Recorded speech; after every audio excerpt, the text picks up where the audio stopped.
सुंदरी नव घन श्यामम स्वात्मारामम मनोहरम। श्री भाई जी कहती हैं कि किसी पाप को छोटा समझकर उससे कभी बेखबर न रहो। किसी पाप को, किसी बुरे काम को कोई सोचे कि चलो ये तो बुरा काम तो है लेकिन थोड़ा सा कर देता हूँ, आगे नहीं करूंगा।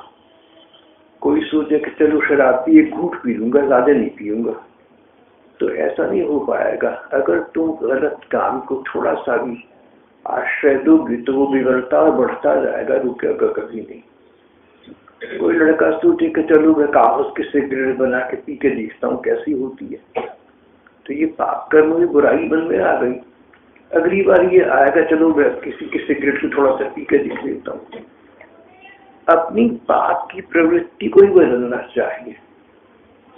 किसी की नकल करना, किसी की खिल्ली उड़ाना, किसी का मजाक उड़ाना, ये सब बातें ठीक नहीं है। अगर किसके दिल को दुखाती हैं तो ये बातें ठीक नहीं, इनको शुरू ही मत करो, आरंभ ही मत करो।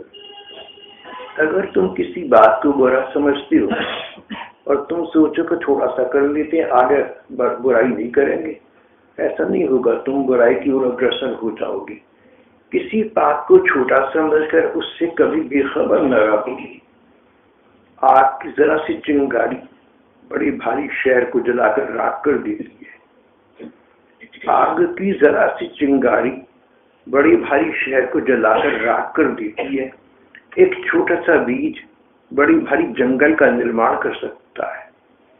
ये मत समझो कि काम, क्रोध, लोभ, मद, मोह इत्यादि का क्षणिक आवेश हमारा क्या बिगाड़ सकेगा। क्षणिक आवेश, थोड़ी देर को कोई काम कर दिया, आगे क्या बिगाड़ेगा, हम तो करेंगे नहीं, ऐसा नहीं होगा, आगे बढ़ जाएगा अपने आप ही मन। मानव मन की वृत्ति प्रवृत्ति ऐसी है।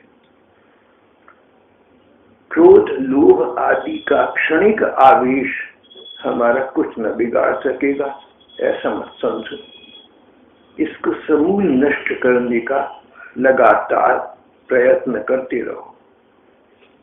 इसकी जड़ ही नष्ट हो जाए, इस प्रकार का अपना जीवन चरित्र बना लो। बुराई मन में आवे ही नहीं, कोई को विचार मन में आवे ही नहीं।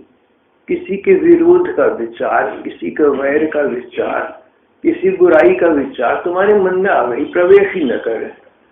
तुम किसी की बुराई देखोगे, दोष दर्शन करोगे तो उसका चिंतन करोगे, वो दिन पर दिन बढ़ता जाएगा, कम नहीं होगा। किसने क्या किया इस पर विचार न करो, नहीं तो तुम्हारा ये विचार तुम्हारे मन में घर करता जाएगा, तुम स्वयं इससे बच न सकोगे। किसी प्रकार की कुविचार, किसी प्रकार की वैर, निंदा या चुगली की भावना, किसी प्रकार का दोष दर्शन इस काम में कभी मत पड़ना। इनको जड़ों से नष्ट कर देना ही तुम्हारी अपनी भली में है। दूसरी बात महात्मा कहती हैं, घर में अपने को घर का स्वामी मत समझो, घर में अपने को घर का मालिक मत समझो, घर की अपने को मालकन मत समझो। प्रत्युत अपने को एक सेवक, एक सेविका समझो। जहां तक हो सके ईमानदारी के साथ भगवान की सेवा के भाव से घर के काम करो। अपने आप को घर का मालिक मत समझो, अपने आप को घर की मालकिन मत समझो। भगवान के एक सेवक की भांति जहां तक हो सके पूरी ईमानदारी के साथ भगवान की सेवा के भाव से घर गृहस्थी के काम करो।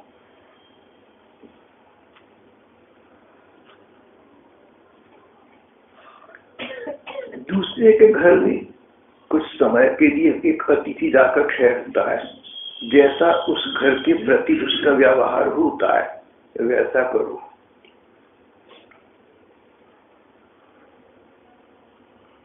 तो ये बात फिर वही आ गई कि घर में अपने को अतिथि समझो, घर का अपने को मालिक न समझो, घर में अपने को अतिथि की भांति समझो। ये प्रसंग पहले भी कई बार आ चुका है। हम किसी के घर गए वो कि उसके पास बहुत सुख सुविधाएं थी, उसके कहने से हमने उन सबका लाभ उठाया। जब वापस आने लगे तो हमें कुछ दुख नहीं था कि चीजें छूट गई। बताइए कि चीजें उसकी हैं। प्रत्युत हम प्रसन्न थे, भैया तुमने बहुत हमारी सेवा सत्कार किया। प्रसन्न मन से घर वापस आई। तुमने घर के लोगों को बताया कि उसने मेरा बड़ा मान किया, मुझे वहां पर बहुत सुख सुविधाएं मिली। उस घर में तुमने को अतिथि अपने को समझा, इसलिए वो चीजें जब छूट गई तो तुम्हें कोई दुख ना हुआ। इसी प्रकार घर को तुम भगवान का घर समझो। हम भगवान के घर अतिथि बनकर आए हुए हैं। जब तक ये जीवन है, जब तक सुख सुविधाएं हैं, हम इनका उपभोग कर लेंगे, लेकिन ये हमारी अपनी नहीं है। हम घर के मालिक नहीं है, हम घर के स्वामी ही नहीं है। तो किसी दूसरे की वस्तु है जिसका हम उपभोग कर रहे हैं, तुम्हारी हाथ से छूट गई, तुम्हारी काम से जाती रही, तुम्हारे जीवन में वो ना रही, तो तुम दुख नहीं मनाओगे।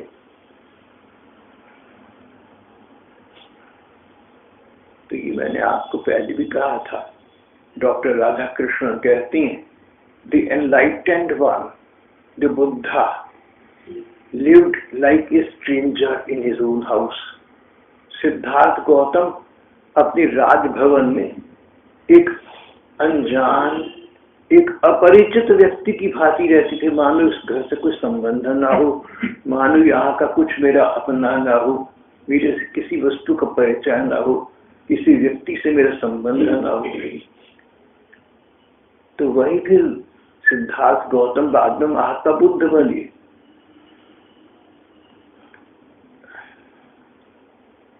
घर को अपनी स्थायी संपत्ति मत समझो, घर की चीजों को अपनी चीजें मत समझो, सेवकों को अपना निजी सेवक मत समझो, घर की संपत्ति को अपनी संपत्ति मत समझ बैठो। और इस बात का विशेष ध्यान रखो कि तुम्हारे व्यवहार से किसी के दिल पर, किसी के दिल को चोट न पहुंचे। भाई जी की बातें, महात्मा की बातें बहुत सुनता है, जितनी निभ सके उतनी कर लो। युग धर्म के अनुसार, समय के अनुसार बरतना होता है। तो घर में कैसे रहें, जैसे यहाँ पर महात्मा ने कहा है, जितना रह सके उतना रहें। हो सकता है कि हम इस वाणी का अक्षरशः पालन न कर सकें, लेकिन जितना कर सकते यथासाध्य अपनी ओर से उतना तो करें। बदला लेने की भावना मन में कभी ना आने देना। किसी ने तुम्हारा बुरा किया, तुम उसका बुरा मत चाहना। किसी ने तुम्हें गाली दी, तुम गाली देने का बदले में से चार्ज मत करना। किसी ने तुम्हारी निंदा की, तुम उसकी निंदा मत करना। किसी की बात का बुरा न मानो, किसी की बात का बुरा न मानो, ये बड़ी महत्वपूर्ण बात है। संसार है, परिवार है, समाज है, भांति भांति के लोग हैं, सब लोगों का अपना स्वभाव है। तुम किसी की बात का बुरा मान के बैठे रहो, तुम्हारा मन निक्षिप्त रहेगा, तुम्हारा मन उद्विग्न रहेगा, तुम परेशान रहोगे। दूसरे को कोई मतलब नहीं, वो तो चैन से सो रहा होगा। किसी की बात का तुम बुरा मान लोगे, तुम्हारे मन पर उसका बड़ा प्रभाव खराब पड़ेगा। और जिसकी बात का बुरा माना, वो डबल रोटी खाकर ठाट से टहल के आया और सो गया, उसको तो ख्याल भी नहीं है। वो खा पी कर मौज कर रहा है, तुम परेशान हो रहे हो कि उसने मुझे ऐसी बात कही, उसने ऐसा किया। तुम तो बुरा मान मान कर अपने को पागल बना रहे हो, दूसरे को कोई लाभ नहीं है। जब हम दूसरों की बात का बुरा मानते हैं तो हमारा मन उस बात में बार बार जाता, अच्छा उसने ऐसा कहा, अरे उसने ऐसा किया, हमारा मन उसमें जाता है। जितनी देर मन हमारा संसार की इन बातों में जाता है, उतनी देर मन हमारा भगवान का स्मरण न कर सका। बड़ी घाटे का सौदा हो गया, बड़ा महंगा काम हो गया। जीवन के एक एक क्षण से हम भगवान नाम लेकर उस क्षण को अक्षय कर सकते हैं। उस भगवान के नाम लेकर, भगवान का स्मरण करके अपने जीवन के अमूल्य क्षणों को हम सदुपयोग उनका कर सकते हैं, उनसे लाभ उठा सकते हैं, जीवन का लाभ उठा सकते हैं। और हमने ऐसा सोच लिया कि उसने बुरा किया, हमने बुरा माना, तो हमारा समय नष्ट हुआ, हमारी ऊर्जा, हमारा मनोबल क्षीण हुआ, भगवत स्मरण से हम विहीन हो गए।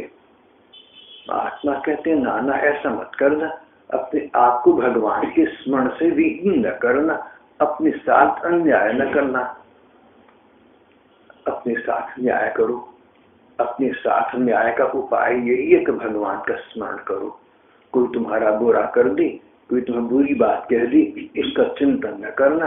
अधिक से अधिक हो तो भगवान से भली बनना, भगवान से कहना हे ठाकुर उसको सद्बुद्धि दे, उसको सद्विचार संपन्न कर दे, दूसरे की कल्याण के लिए कामना करना। सर्वोत्तम पक्ष ये भी नहीं है। सर्वोत्तम पक्ष तो उसको भूलकर भगवान का स्मरण करना है, स्मरण भगवान का रूप का ध्यान करना है, लीला का चिंतन करना है। लीला चिंतन ना हो सके तो रूप का ध्यान करना है, रूप का ध्यान ना हो सके तो शुकवत यंत्रवत नाम का स्मरण करना है, नाम का उच्चारण करना है। कहीं ना कहीं कुछ ऐसा करना है जिससे हमारा अपना कल्याण, दूसरे का अकल्याण ना हो, हमारा कल्याण हो, ऐसा करना है। किसी की बात का बुरा मत मानना। कोई तुम्हारे साथ बैर करे, कोई तुम्हारे साथ बुरा करे और अचानक उसका अपना बुरा हो जाए तो प्रसन्न तो हो ना। ऐसा न सोचना देखो इसने मेरा बुरा किया, इसने मेरे साथ बैर बांधा, इसलिए इसका बुरा हो गया, अच्छा हुआ, अब इसको अकल आएगी। दूसरे के विषय में ऐसा विचार कभी ना करना। मेरा इसने बुरा किया, मेरे साथ इसने बैर किया, मेरी इसने निंदा की थी, देखो भगवान ने इसको ऐसा फल दिया कि इसका अपने आप बुरा हो गया, मैंने तो किया भी नहीं। जो बुरा आदमी है उसको तो भगवान दंड देता है, मैं तो चुप रहा, लेकिन भगवान तो सब देखते हैं, उन्होंने इसको दंडित कर दिया। ऐसा विचार मन में मत लाना, उल्टा विचार लाना। भगवान अगर मेरे कारण तुमने इसको दंड दिया तो इसको क्षमा कर दो। तुम उसको हृदय से क्षमा कर देना। अपने मन में भी ये विचार न लाना कि इसने बुरा किया, इसने बैर किया। जिसने तुम्हारा बैर किया, जिसने तुम्हारा बुरा किया, उसने तुम्हारे पिछले किसी जन्म के कर्म को काटा है। कोई किसी को भला बुरा नहीं कर सकता।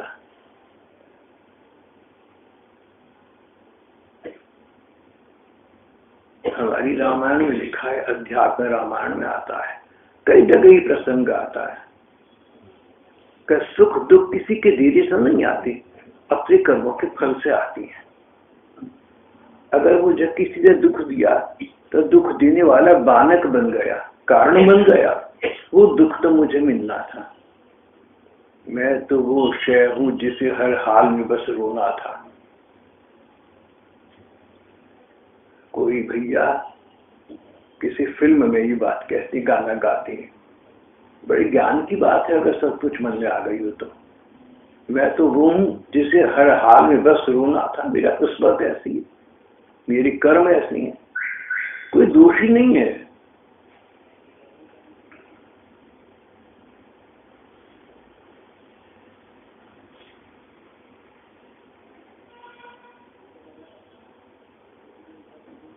किसी का बुरा होते देखकर प्रसन्न मत हो, उसको हृदय से क्षमा कर दो। जैसे हमसे कोई गलत काम बन जाए, जैसे हमसे कोई अपराध बन जाए तो हम उसका दंड नहीं भुगतना चाहते, हम चाहते मुझे हमें क्षमा मिल जाए। इसी प्रकार दूसरे व्यक्ति से अपराध बन गया, तुम उसको क्षमा कर दो, उसको भी दंड देने की भावना अपने मन में मत लाओ। क्षमा से सबको दे सकते हो। बदला लेने की भावना बहुत बुरी है। बदला लेने की भावना मन में रखने वाला व्यक्ति इस जीवन में कभी शांति नहीं प्राप्त कर सकता, कभी सुख नहीं प्राप्त कर सकता, और प्रेम तो कदापि प्राप्त नहीं कर सकता। जो व्यक्ति दूसरे से बदला लेने की भावना मन जाता है, वो बदलने की बात ही सोचता रहता है। अगर उसने बदला ले लिया, उसका नुकसान किया तो वो बुरा काम किया, और बदला ना ले सका तो बदले लेने की आग में जलता रहा। ऐसे व्यक्ति की मृत्यु के पश्चात महात्मा कहते हैं ऐसा व्यक्ति मरने के बाद पिशाच होगा, भूत प्रेत बन जाएगा। जो व्यक्ति अंत समय में वैर, विरोध, बुराई, निंदा ये सोचता हुआ मरेगा, उसकी सदगति नहीं हो सकती, उसकी तो असदगति होगी। अपने आप को सदगति की ओर बढ़ाओ, अपने आप को इस प्रकार के जीवन की ओर बढ़ाओ जहां अमृत तत्व की प्राप्ति हो जाए। अपने जीवन में स्वयं विष न खोलो, दूसरों के तुम दास मत बनो।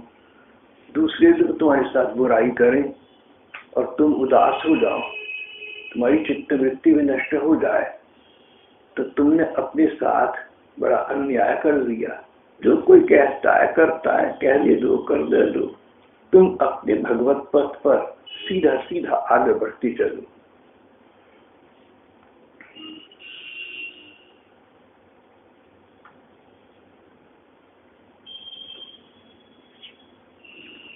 जो व्यक्ति सोचता है कि उसने मेरा बुरा किया, मैं उससे बदला लूंगा, बदला ले सके न ले सके, लेकिन उसके वैर भाव के बुरे परमाणु वायुमंडल में फैलते हैं और दूसरों का भी अनिष्ट करते हैं। हमसे ये अनजाने में पाप हो जाता है। हम जो बातें सोचते हैं ऐसा न समझता कि वो समाप्त हो गई, हमने किसी को बताई नहीं, किसी से कही नहीं, वो वायुमंडल में फैल जाती हैं और अनजाने लोगों को प्रभावित करती हैं। हमारे ग्रंथ कहते हैं कि अगर कोई संत कहीं से गुजरे, कोई सिद्ध संत, कोई सच्चे संत किसी मार्ग से गुजरे, तो जिन लोगों के उनके साथ परमाणु मिलते हैं उनका मन कुछ देर के लिए शुद्ध विशुद्ध हो जाता है।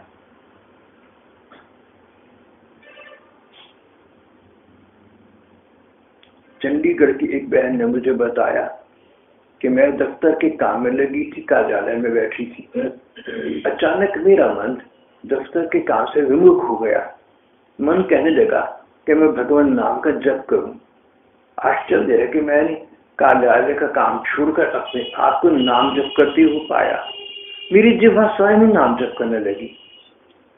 हरे राम राम राम हरि हरि, हरे कृष्ण कृष्ण कृष्ण हरि हरि, राम राम हरि हरि, कृष्ण कृष्ण हरि हरि। इतनी देर में द्वारपाल ने आकर, चपरासी ने आकर कहा कि कोई बहन जी आपसे मिलना चाहती हैं। उनको बुलाया तो वो एक साधु बहन थी, वृंदावन में निवास करती है। उन बहन ने कहा मैं समझ गई कि इनके परमाणुओं ने मेरा स्पर्श किया था। सब पर प्रभाव पड़ता हो ऐसा आवश्यक नहीं है, लेकिन जहां पर सब पात्रता है वहां पर प्रभाव अवश्य पड़ता है। जो बीज हैं हम जमीन में उगा देते हैं, जिनसे फल फूल उगते हैं। कोई पृथ्वी उर्वर होती है, वहां बीज पड़ जाता है तो पौधा निकल आता है। कोई दूसरी पृथ्वी का खंड अनउर्वर होता है, उपजाऊ नहीं होता, तो वही बीज डालो, कुछ प्रभाव नहीं डालता। महात्मा यीशु कहते थे, प्रभु ईसा मसीह कहते थे कि जो बीज है ना, इसको ऐसी जगह डालो जो जहाँ की जमीन उगाऊ हो तो उग आएगा, और तुम अनउर्वर भूमि पर डालो तो कुछ भी नहीं होगा। इसी प्रकार संसार में अनेक प्रकार के लोग हैं। बहुत से लोग ऐसे हैं जो अच्छाई के परमाणुओं का स्पर्श कर पाते हैं। सभी लोग ऐसे नहीं हैं, कुछ गिने चुने लोग हैं। भले ही दुनियादारी फंसे हों, लेकिन संस्कार अच्छे हैं। उनके साथ सत्संग करोगे तो सत्संग उनके हृदय का स्पर्श करेगा। अगर तुम बुराई के परमाणु मन में रखते हो तो आचरण विषाक्त होगा, और अगर तुम भगवान का भजन करते हो तो तुम्हारी भजन का प्रभाव फैलेगा।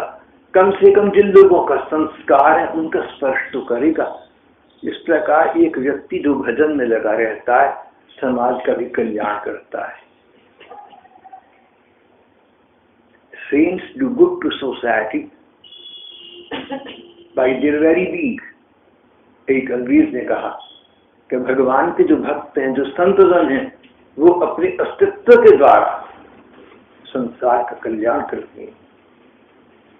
वो जिंदा हैं, वो संसार में इसी से अनजाने में संसार का लाभ उठता है। तो एक और उदाहरण जो मैंने आपको शायद पहले कभी दिया होगा, सनातन धर्म वालों के कहने से मैंने वहां पर भागवत का सप्ताह किया। तो वहां पर अंत के दिन एक राजनेता आए, कहने लगे कि जिन लोगों ने लाभ भागवत का उठाया वो तो धन्य हो ही गए, पर शहर के जिन लोगों को पता भी नहीं कि यहाँ पाठ हुआ भागवत का, जो कभी आए भी नहीं, लाभ उनका भी हुआ। क्योंकि जो सत्संग हुआ, जो भागवत की कथा हुई, उसके परमाणु सारी बातों में फैल गए और उन अनजान लोगों के पास भी चली गए। कभी ना कभी उनको भी सद्बुद्धि इस काम से आएगी। तो बाद में मैंने नेताजी से कहा कि ये बात आपने अपने मन से कहिए, सच्चा मानकर कहिए, या आप लोग की नीति ऐसी है कि दूसरों को खुश करने के लिए बातें कह दो। तो वो हंसने लगी, हाथ जोड़कर कहने के भाई साहब सच मानिए, ये मेरे मन का स्वर है। मैंने किसी नीति की दृष्टि से नहीं कहा, मैंने सिद्धांत की दृष्टि से कहा, मैं इसको सच मानता हूँ। तो ऐसे होती हैं लोग, मगर उन्होंने जो बात कही वो ठीक है कि वातावरण में हमारे विचार फैलते हैं। अच्छे विचार हैं तो अच्छे फैलेंगे, बुरे हैं तो बुरे फैलेंगे। तो अगर हम बुरे विचार करते हैं तो दुनिया में बुरे विचार फैलती हैं। हम बिना चाहे दुनिया का बुरा करते हैं, अनजाने में दुनिया का बुरा करते हैं। इसका हमें कोई दंड भुगतना होगा आगे जाकर। और अच्छे विचार हो तो अनजाने में संसार के साथ अच्छा करते हैं, ये एक पुण्य कर्म हो गया। इसका फल सुख है, सो हमें प्राप्त होगा। तो जिस प्रकार का हमारा जीवन की विधा होगी, वैसा हमारा जीवन अपने आप बनता जाएगा। जो व्यक्ति दूसरों की बुराई सोचता रहता है, जो दूसरों का बदला लेने की भावना रखता है, वो कभी शांति प्राप्त नहीं करता, मन का चैन उसे नहीं मिलता, स्वयं डूबता है और वैर भाव के बुरे परमाणु वायुमंडल मिलाकर दूसरों का भी अनिष्ट और अकल्याण करता है। इसलिए मन में सदा पवित्र भाव रखो, सबका भला चाहो, सबको उत्तम परामर्श दो। कभी न वाणी से बुरी सम्मति दो, कभी किसी को बुरी राय मत दो। सबको उत्तम परामर्श दो, किसी को बुरी राय मत दो। अरुणिमा की बड़ी बहन रात सक्सेना यहाँ पर एक सूर्य बढ़ाती थी, फिर उसने इस्तीफा दे दिया शायद, और वो वृंदावन आजकल रहती है। तो उसके जो सह अध्यापिक आए थे, उन्होंने मुझसे मिलकर कहा, मुझसे जमीन, तो उन्होंने कहा कि भाई साहब रात बहन जी में एक विशेषता थी। तो मैंने कहा क्या विशेषता थी? कहने लगी अगर उनसे हमारा झगड़ा हो जाए, किसी अध्यापिका की लड़ाई हो जाए, और उस अध्यापिका को अपने व्यवसाय या घर में कोई समस्या उत्पन्न हो जाए, वो उन बहन जी से बात करी तो लड़ाई के बावजूद भी सजा ठीक देती थी, उसमें हमारा भला होता था। अनेक अध्यापिकाओं ने इस बात का अनुमोदन किया। तो व्यक्ति को ऐसा होना चाहिए।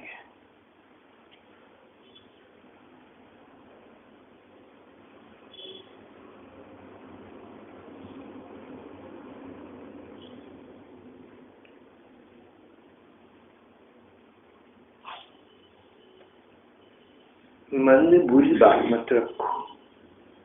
जो दूसरे में बुरे भाव फैलाने में सहायक होता है, वो बहुत बड़ा पाप करता है, उसका हित नहीं होता। तुम्हें किसी की बुराई देखी तो तुम अच्छा तो यह कि आंख मीच लो, किसी की बुराई ना देखो। अगर तुम बुराई देखोगे तो उस बुराई का विस्तार कहाँ रहेगा? तुम्हारे मन में रहेगा। तुमने अपने मन को बुराई का घर बजा लिया, तुमने अपनी हानि कर दी, तुमने अपना नुकसान कर दिया।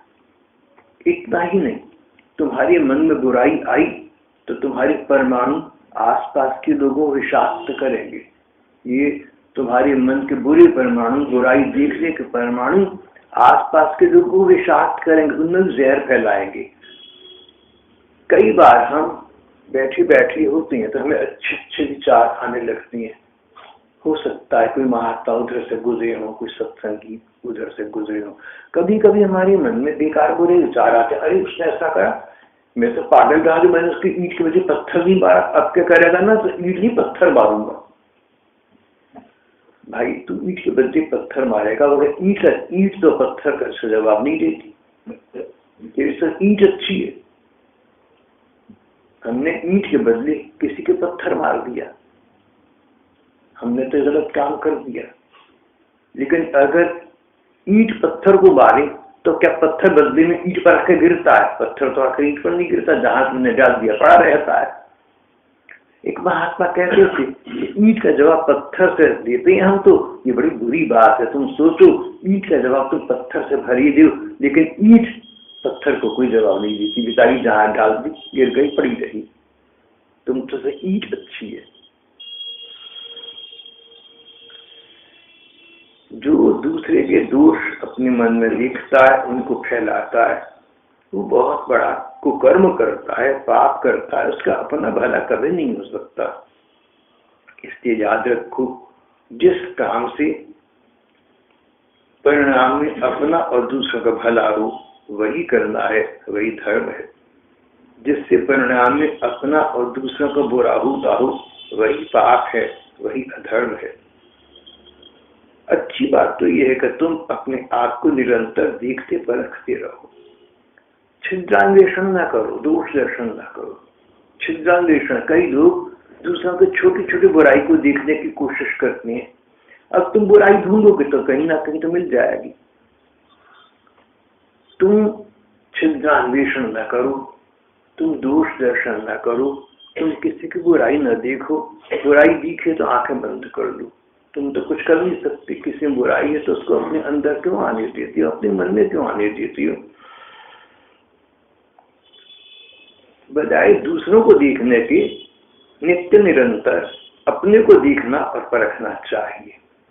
देखना तो ये है कि मैं धर्म के मार्ग पर कितना आगे बढ़ा या कितने पीछे हट गया, मैंने अपनी साधना में कितनी उन्नति की या कितनी अवनति की, मैं अपने धर्म के मार्ग में कितना आगे बढ़ा, अरे कहीं पीछे तो नहीं हट गया। अपने को नहीं रखना, परखना है। अपने को परखो भैया, दूसरों पर रखना बंद कर दो। हम दूसरों को बहुत परखते हैं, अपने को नहीं परखते। ये बड़ा अन्याय है, ये बड़ा अनुचित है।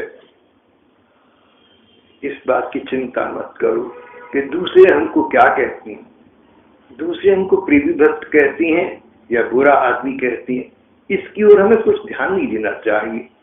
लोग हमें संत समझी, भगवान का प्रेमी समझी, लोग हमें महात्मा कहीं, हमारे मन में यदि सांसारिक विचारों का, सांसारिक विषयों का चिंतन बना रहता है, हम किसी भी हालत में हरगिज महात्मा नहीं है। एक व्यक्ति को लोग संत मानते हैं, महात्मा भगवान का भक्त समझते हैं, जबकि अंदर से उसके विचार अच्छे नहीं है नहीं महात्मा, लोग मानते हैं। वो बड़ा प्रसन्न है, देखो मुझे, मैं सफल हो गया, लोगों को मैंने समझा दिया मैं संत महात्मा, मेरा कितना आदर है, कितना चढ़ावा आता है, कितने पांव पूजते हैं। अगर वो सचमुच हृदय से संत महात्मा नहीं है तो वो अपनी बरसबारी में एक बहुत बड़ा पाप कर रहा है, जिसका उसको दंड अगले जन्म में मिलेगा। किसी भी स्थिति में ऐसा व्यक्ति महात्मा नहीं हो सकता। इसलिए वाणी के द्वारा दूसरों की चर्चा का बिल्कुल त्याग कर दो। एक एक क्षण को भगवान के नाम जप में सावधानी के साथ लगाओ। जहां तक हो सके मन में ऐसे विषयों को न आने दो जो भगवान की स्मृति, जहां तक हो सके मन में ऐसे ही विषयों को आने दो जो भगवान का स्मरण कराने वाले हो। और निरंतर मन को बार बार प्रयत्न करके भगवान के नाम और भगवान के गुण चिंतन में लगाओ। इसके द्वारा तुम अपना इस दुख सुधार लोगे और अपना पर दुख सुधार लोगे। अगर तुम अपने भले का विचार करोगे ये सोचोगे कि मैं माला कितनी करता हूँ, मेरा मन कितना लगता है, लाजे लगे तो अच्छा है, तो तुम अपना कल्याण कर लोगे। इस लोक में भी तुम्हारा कल्याण होगा और मृत्यु के बाद परलोक में भी तुम्हारा कल्याण होगा। इस उभय सिद्धि के लिए व्यक्ति को शुभ चिंतन ही करना चाहिए, अशुभ चिंतन नहीं करना चाहिए। दूसरों की दृष्टि बदलो, अपने को निरखो परखो और उन्नति के मार्ग पर अपने को अग्रसर करो।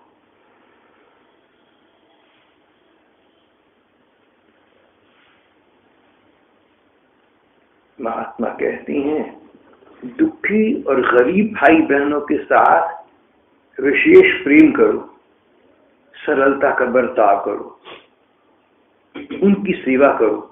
तो ऐसा न सोचो या उनको ये न दिखाओ कि तुम बड़ी आदमी हो और तुम समर्थ हो, इसलिए उनका उपकार कर रहे हो। मन ही मन ये सोचो कि वे तुम्हारे पर उपकार कर रहे हैं, जो तुमसे मदद लेती हैं। ये न सोचो कि तुम उनके मददगार बन गए, तुम उनके ऊपर कृपा कर रहे हो। उल्टा सोचो कि मदद स्वीकार करके इन्होंने हमें कृतार्थ कर दिया, क्योंकि जो तुम मदद करोगे किसी की, उसका अच्छा फल तो तुम्हें मिलेगा।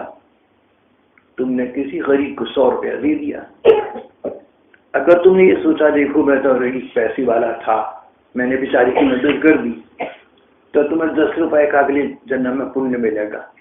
और अगर तुम सोचो कि देखो इस आदमी ने 100 रुपए देकर मेरे पर कृपा कर दी, अगर ये ना लेता तो मैं कैसे ये काम करता, मेरे से पुण्य कर्म कैसे होता, तो तुम्हें 100 के बदले 1000 मिलेगा। किसी के साथ अच्छा व्यवहार करके अपने को कृपालु न समझो, अपने को दयालु न मान लो।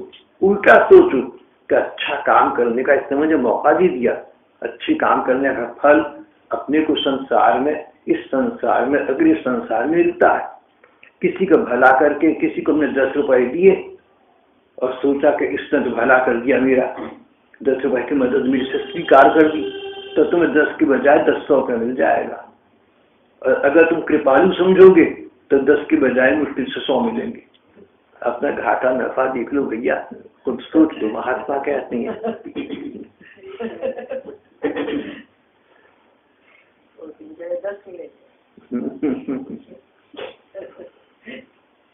देखिए आप एक बात, ये भी किसी महात्मा ने कही थी, मैं दोहरा रहा हूँ। कई बार जहाँ आपको उम्मीद भी नहीं थी वहां लॉटरी खुल गई, आपकी खुल गई या दूसरे के खुल गई, लाख रुपया मिल गया। हम कहते देखो कैसा भाग्य अच्छा है, कैसा चांस हो गया कि इसको 1 लाख मिला। कहीं पर जहाँ आपको 1 लाख मिलने चाहिए था वो डूब गया, अब दुख पहुंचा के देखो 1 लाख डूब गया। नहीं, ये पिछले कर्मों का फल है जो अब मिल रहा है, हमें उनका पता नहीं है, पर ये पिछले कर्मों का फल है। किसी को लाख रुपए मिले, किसी के लाख रुपए गए, दोनों का पिछले जन्म का सौदा बराबर यहाँ हो गया। पिछले जन्म का तुम्हारा कर्म आज इस जन्म में इट इज क्लियर्ड अप, देखा अकाउंट इज क्लियर, खाता बंद हो गया।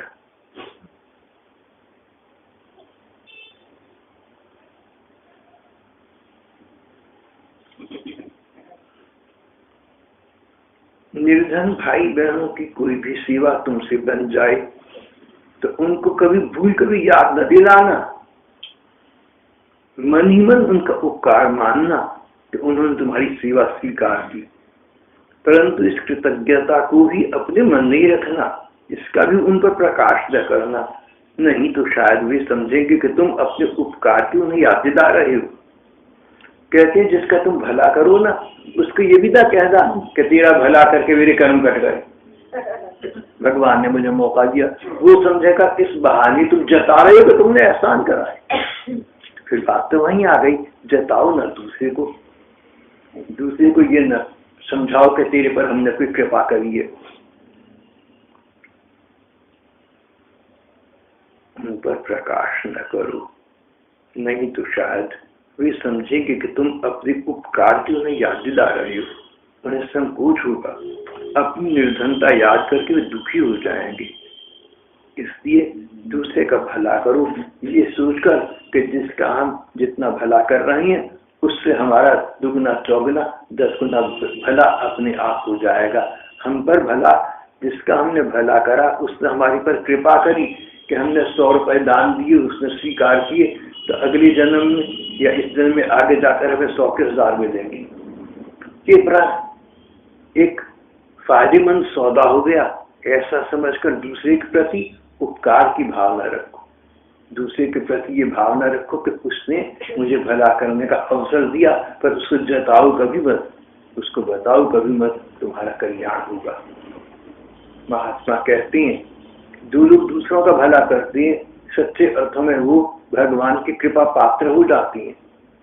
जैसे किसी बच्चे का तुम भला करो, किसी बच्चे को संकट से बचा दो, उसकी माँ को पता लगे वो तुमसे कृतज्ञ हो जाएगी, तुम्हारा एहसान मानेगी।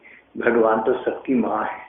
त्वमेव माता च पिता त्वमेव, भगवान तुम ही माता हो। हाँ तुम ही बंधु, तो याद ही आ गया। अच्छा जी मेरी बुक में है। तुम्हारी बुक में है? अच्छा देखो भाई जरा सुना दो मैं यहाँ पे आके। नहीं थोड़ी सी आती है वो तो सुना दो, जितनी आती है। मुझे पूरी नहीं आती। अच्छा चलो जी, बस आज का हमारा प्रसंग यहाँ समाप्त हो जाएगा।